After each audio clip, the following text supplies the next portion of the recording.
Yes. Are you ready? Guys, Nigerians, fellow citizens of our great country, our fans, our associates, and those that love His Excellency, the former Vice President, Atiku Abubakar, and those who have a lot of questions to ask him. For some times now, I have been inundated with conversations around his popularity with the vulnerable and the people of the North. And I thought to myself that best to come and address that issue is a young man who has been tracking his efforts around the northern axis of Nigeria, especially around this philanthropic effort in an Atiku Care Foundation. It's my pleasure to have Ambassador Ibn Abbas in the studio. Ambassador, good morning, sir. How are you? I'm very fine. Tell me something about His Excellency Atiku Abubakar relative to his popularity in the North and how you know about the numbers and what your foundation, what it does and how long it has been doing it. Thank you. Speak to our friends. Good morning, Nigerians. Good morning, our fans. Basically, when you look at the gamut of leadership generally, leadership is being covered with a number of circumstances. And failure to resist such circumstances, your norms, your goals, your values, cannot be overemphasized. And talking about the man Atiku Abubakar happens to be a man that truly believes in the cause of Nigeria.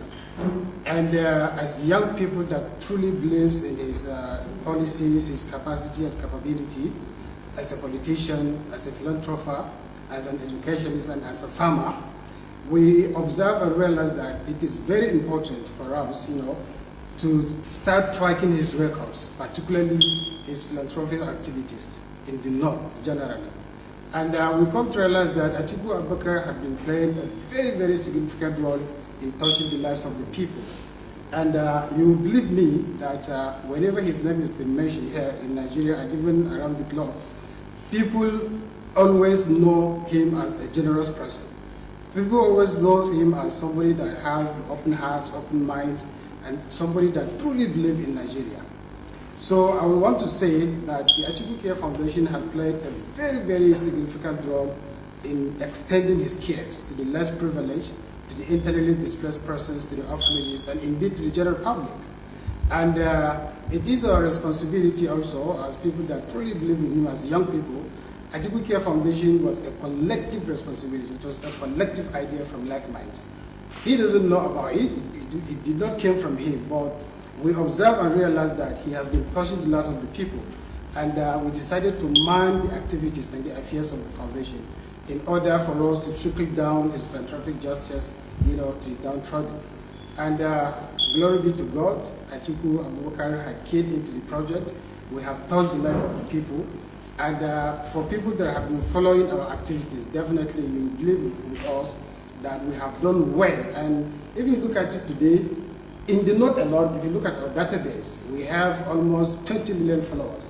And I think it's a good one. There are so many people that are trying to compare maybe the popularity of the former Vice President, the Wazir of Adamawa, Atiku Abubakar, and the likes of Onkoso and other northern politicians. But I want you to believe with me that Atiku Abubakar is an exceptional human being. You can't compare him with these kind of personalities. Looking at his past and present antecedent, he has done well in education, he has done well in assisting the less privileged, he has done well politically and what have you. So I think Atiku Abubakar is the best person, to do the job for Nigeria. Tell us some specific time, Ambassador, some specifics. Where have you touched? And how many people have you touched? And when did you start touching them, at least from the point of view of your foundation? If you look at it, because in the northern part of the country, particularly in the northeastern part of Nigeria, we have taught so many lives, particularly because when you look at the problem of Boko Haram and Co., in Maiduguri, for example, we have visited so many IDP camps where we did boreholes, we help them with medical equipment, food items, drugs, and what have you. And also, if you look at our official page on Facebook and other Twitter and handle or whatever, recently we visited Makodi, the IDP camp in Benue State, the IDP camp in Zamfara State, the IDP camp in Adamawa State, the IDP camp in the FCT, and so many other IDP camps. What about your medical intervention programs that you've done in Kano, Kaduna, and some of those areas? Yeah, they are all there. The Atiku Care Foundation happens to be a very unique foundation that is truly extending the cares to the less privileged. We have taught the lives of so At what point in time did you begin to put a database together to know the numbers? And why has your activities been a little bit quiet? Most politicians, once they do a little thing, they scream it all over. Why has it just been a bit quiet, and how come you are now beginning to talk to us about it? Well, it has not been quiet, but we believe, that Atiku Abubakar is touching the life of the people. Sometimes, if not because of he is a politician, if we try to make it, viral, try to make it, for everybody to know, we wouldn't want people to see us as politicians. We wouldn't want people to see us, why now? Why not before? You understand? So that is why we are doing it basically in order to touch the lives of the less privileged, and they are very much happy. They pray for Wazir of Adamawa, they pray for Nigeria, and they pray for Atiku Care Foundation. So it is very, very obvious, and many people, whenever his name is being mentioned, they will just jump into the conclusion that he is contesting for one office or the other. Forgetting the fact that he is a philanthropist, he is an international businessman, he is into education, he is into farming, he is into so many things. So Ambassador, as you go through the northern part of Nigeria, what has the reception from the downtrodden, what has it been like? What has been the way they receive it? Marvelous. When you look at it, Mr. Shegun, you will agree with me that since we started projecting the personality of excellency through the Atiku Care Foundation, that was what actually gave birth to all these support groups, trying to key into the project of His Excellency the former Ambassador, thank you very much. It's nice to have you here. Thank you, sir. It's a pleasure.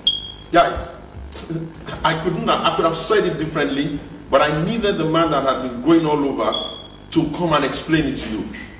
My understanding of what has been happening is that Atiku Abubakar has always believed that whatever you do for philanthropy to help people, in line with his belief of the Islamic injunction, must be kept quiet.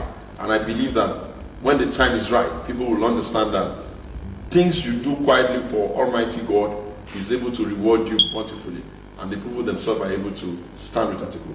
I have right now with me the man who is supposed to put me on the hot seat. He's a journalist.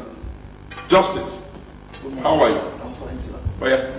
Over to you. What do you want to know today? What do you think Nigerians want to know today? A lot in the minds of Nigerians today, and this morning we have a lot of questions that we need to put today and ask you one or two things. Volume, please. Okay. It's good to be with you in the studio this morning. First on my list here, it has been perceived that by former Vice President, His Excellency Atiku Abubakar, is very rich, very, very rich. And with the level of poverty in the north today, can you explain to us how His Excellency has been able to tackle the level of poverty in the north today? Well, with the greatest respect, I mean, when you say very rich, very rich, he's a very, very comfortable man because he invests a lot and he puts his mind to business. Anybody who is interested in creating value would get benefit. It's like saying, is Mark Zuckerberg very, very rich? Once you create a value for people, it's likely that at some point in time, some consideration will pay and you make money. In terms of what he has been able to do in the past, I believe that one of the driving principles that determines where he puts his businesses, what kind of businesses he plays, is because of the desire to grow and expand and touch people's life. Some of these businesses are situated in the north, some of them in Adamawa, strictly because of the ability to be able to provide jobs there and open up those economies. And some of them are created in all of the other parts of the country for the same purposes. Sometimes whatever it is that is affecting the Nigerian economy affects businesses. But it is discipline, it is patriotism that makes a leader, keeps his businesses alive, sustain them, puts effort in all of the genres that can allow more people to be connected. A university, anywhere you put it, is a potential growth pole because of the multiplier effect of the gown and the town around there. So in terms of what he has done in his private life, he has a strong NGO. Apart from what the Atiku Care Foundation is doing, I also know that there are also some very subtle and quiet NGO where he's paying people's school fees, he's putting people on scholarship, he's taking care of their medical intervention. If people receive Atiku as a generous man, it must mean that indeed they are feeling his generosity. There are a lot of people that can be wealthy and nobody sees them as a generous man. Nobody will give you the appellation of being generous if you are not giving people things or solving their problem. The only difference with Atiku is that Atiku is not a boastful man. He's not the kind of person that will go and gather 1 million people on the street and start sharing things so that everybody can see him sharing. He would rather find a quiet process that meets them at their point of need and he moves away. I think it's a foundation of his education and his outlook to life that tokenism is not the answer to structural and fundamental issues around poverty. And part of that is what you're going to see if Atiku becomes president. So he's doing quite a lot in that regard. Next. Okay. Then with the latest news in town now that Senator David Mark has also joined the race for presidency, do you think that has a positive influence on your candidate, or are you going to win the ticket or something? Well, I think that, in fact, more than any other person that had been on the race before, that candidate is a strong candidate, is a very respected candidate. You have to know what he has done with himself and how he has carried himself in this country. And so now that he has indicated interest in the presidency, we will only say yes, we wish him the best of luck. And we say that for the PDP, our demand is simple: free, fair, transparent and credible primaries, and may the best man win. And also the perception of the people about other parties, that if other parties can get a very strong candidate from the north. Which other parties? A lot of parties from running race, like if other parties can come with a very strong candidate. All the strong candidates are already in PDP. Listen, let's not deceive ourselves. I will not join those who say the APC and President Muhammadu Buhari is not a strong candidate. I don't deceive myself. I don't even entertain that illusion. He's a strong candidate on a national party. The PDP has also got a lot of strong candidates. What will need to happen with the PDP is that the PDP should take the best candidate who can challenge and win for them. And whoever will be able to challenge and win for them must be somebody that has a plan. The people cannot be asking Nigerians to just come and elect just anybody. People must ask Nigerians that, look, show us the plan of this man. We are tired of having a country where you put a president in charge today and 5 minutes that people are complaining. So you have to have a plan. And your plan, you must speak your plan to the people so that people can interrogate your plan. Take that for Atiku. You also have somebody, you have to be somebody that you can't be popular in one section of the country and think you'll be president in this country. It's too late for that. The Buhari that you were going to challenge cuts across the nation. You can hardly go to any local government and mention his name and they don't know him. So you need a candidate also that cuts across the nation. A candidate that you go to the smallest village in the smallest town in Igbo land or Yoruba land or Hausa land and they will mention his name and they will know. Take that for Atiku. You need a candidate that also has experience on the job. Why should we have every time for a big nation like Nigeria, you just get a candidate there 5 minutes afterwards, he's not even be able to tie his shoes, he can't even form government, he's not even able to form his own cabinet. Atiku has experience. He's been vice president before, he's run this economy, he's delivered value on the economy, so you know that I could literally just collapse if Atiku gets to office after swearing in and he's taking 3 weeks to be forming cabinet. I expect him to form cabinet immediately. And I believe that his own heart, if you heard what he said in Chatham House in England, he says this almost the next day. Okay, maybe it won't be the next day, we have to party a bit and relax and get everybody to go back and people will take all the congratulations, but at the shortest possible time, maybe after a quick handover retreat, he's going to form cabinet. Why? Because he has already put an end date for himself by saying he's going to go for 1 term. So he understands that the 4-year term that he wants to spend must every day and every second and every hour and every minute must meaningfully be doing the job. And if he says he wants to restructure, that brings me to the issue around restructuring, and now everybody is trying to say, okay, day to day will restructure, day to day will restructure. Do you know how long Atiku has been contemplating and talking about restructuring? He started the conversation around restructuring since the days of the Abacha Constitutional Conference in 1995, and he has stayed with it. And over the period, even when they were in the villa, the difference between the vice president's office and the president's office is like the difference between Abuja to Sokoto, very far. Because if the president overrules something, that's it. But even at that, he kept staying with the issue of true federalism and restructuring. And ever since he's been trying to be president, he has always put restructuring on the agenda. He has gone a step further by explaining some low-hanging fruit, things that you can do very, very quickly. If others are now saying they want to restructure, we are happy to have them come on the train. And if the person that is in the office of the present vice president of the country, the vice president, His Excellency Oshibajo, too now wants to say, while he was Attorney General in Lagos State, they supported some kind of restructuring that favored Lagos State and by inference other state. Okay, but he has had about 3.5 years on the seat. If his heart was beating for restructuring, like it ought to beat, he could never have gone to America and tried to downplay restructuring. Whatever else he wanted to say, he could have said. But to downplay a matter that is very critical to almost every section of the country, thus obviously says that he may not be as committed to the restructuring as they now want to believe, given that it's an election year. And true to his word, in an election year, everybody makes all sorts of claims.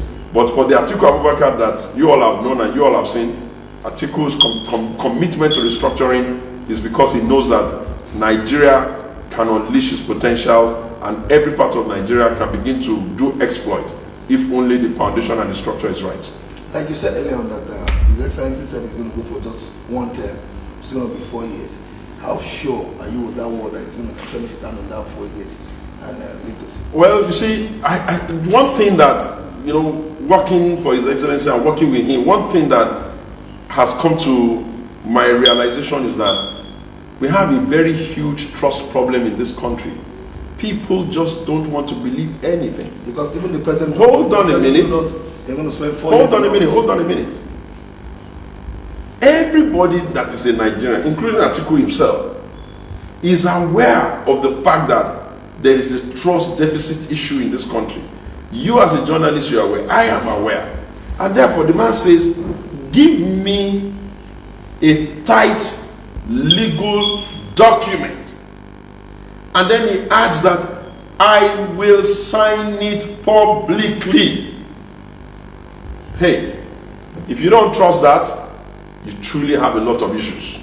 It means that even if they told you that behave this way so that you can get reward in heaven, you will say because you have not seen heaven, you cannot trust yourself to behave that way. You must understand, as corrupt as the human soul can sometimes be, as manipulative as the human soul can sometimes be, the world and indeed Nigeria cannot allow hope and trust to depart from us.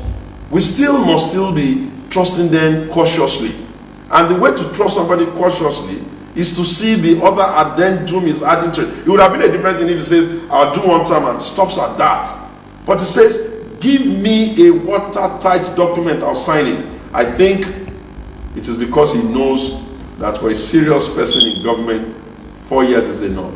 And also because he is listening to the fact that you can't look around the world and be seeing that young people are taking charge of their country. Therefore, you must mentor young people and give them the country like yesterday. But until you're able to put a leader there who can at least unite the country and get the country ready for young leaders, then young leaders like myself and yourself and any other person that is interested can begin to aspire. But you will be aspiring to lead a nation that you can reasonably be expected to manage. Nigeria is a very complex nation. You need a lot of experience and you need a sustained, well-planned, well-thought-through succession plan to be able to do it. Because you are not running a monolithic nation. You are running a nation of many ethnic groups and many tribes and many trunks and many cleavages. You need somebody to pull it together. You need somebody to at least help out with some of the challenges. Then you can then restructure. Otherwise, not too young to run, we'll have to just present their candidate and we'll see who wins. Okay, like you said, Nigeria is a very complex nation. Do you think within these 4 years, would it be enough for His Excellency to groom somebody like this? No, it's not. His duty is not to groom one person. That's not his duty. His duty is to allow about 40% of his cabinet to be for young people like he has promised, and for those young people to be selected to cover Pan-Nigeria and then they can start to learn the ropes. And behind those 40 people are also thousands of other people who will be keying in at different levels. And then the restructuring agenda, which will make the power bases of the country, most of the regions and the state to be stable. And then the other ideas that will say, okay, now we have done the foundational work to get this country ready. And then whether they like it or not, they have to yield it anyway, because age and time is not even on their side. So Atiku is just saying, let me be a transformational leader that can get the nation prepared for the awesome journey that is ahead of us. Thank you so much. Thank you very much. Guys, it's always a pleasure to come to you. It's a delight. Next week, hopefully, I'm going to be bringing one of our directors. Her name is Dr. Barakat Omar, and she's going to be speaking to the delegates and to their families and to the Nigerians. And she'll be exposing to them what the issues are and what they need to consider. The 2019 election must be a watershed in our nation. And may God preserve us all. May our nation be fair. I heard that some people are saying, perhaps in one of my programs on channels, maybe I alluded, that's not true. You didn't listen. If you had listened, you would have known that I built the narrative explaining that the People's Democratic Party of Nigeria is not a disorganized party, and that the models we run in Ekiti, which is transparent, we ran in Osun is transparent, and that since the chairman, the national chairman, President Chakondus, has come on board, I did say that the soul of our party has bought into the idea of free, fair, inclusive, and transparent processes. And I did say, of course, that is the minimum that we will expect. We're not a violent people. We do not care about violence. We believe that we can win this election fair and square, and we believe that except something untoward happen, obviously, then it will be a pity. But I believe that, you know what's it? It's Atiku's time. It's Nigeria's time. Let's get Nigeria working again. Atiku means job. He will create jobs. Atiku will open up the economy and get every section of the economy to run for everybody. Atiku will bring us together and unite us again, so that we can start being Nigerians once again, instead of divided people fighting themselves over nothing. And Atiku obviously will rework the security, because one of the major problems we have right now is cross-border issues. And his experience in Ghana over the years as a very, very strong, high-ranking, respected custom officer will give him all the tools he needs to be able to work and rework the security architecture of our country. Let's get Nigeria working again, guys. See you next week. Bye.